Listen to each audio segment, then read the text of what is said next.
え、何これ。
皆さんおはようございます。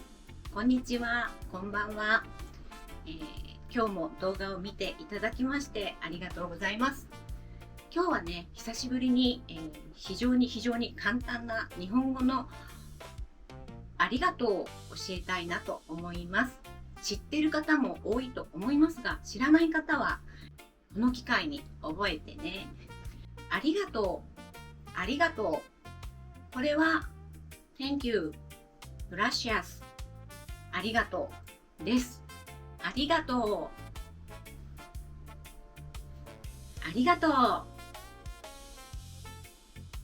りがとうの発音のポイント、特に英語圏のみんな、結構英語圏の方はありがとう、ありがとうみたいに発音しちゃうから、私は日本人なので R、L の発音が下手です本当にね、日本人は L と R の発音がうまくできない。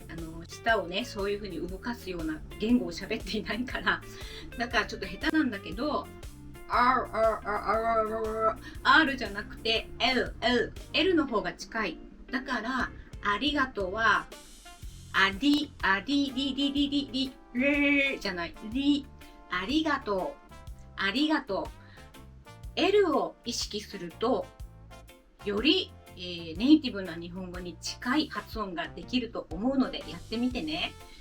こんにちは、ありがとう。これでもうみんなこの言葉を言われてさ、嫌な気持ちになる人はいないじゃない。だから日本に旅行に行く時とか、時々ね、練習のために私にコメントをする時にチェリーありがとう、これは口で言えないんだけど、ありがとう、ありがとうって書いてくれると嬉しいです。ぜひ使ってみてください。皆さん、今週も素敵な1週間を過ごしてください。じゃあね。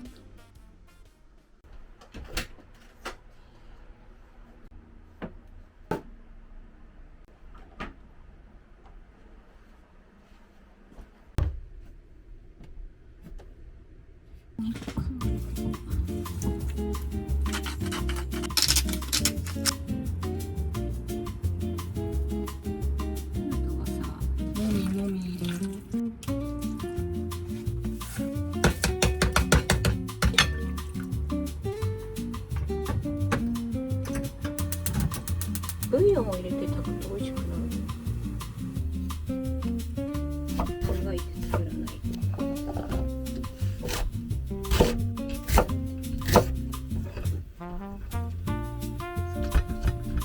しそを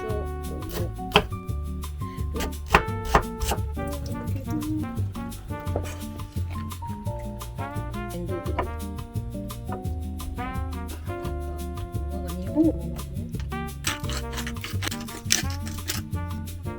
クミンを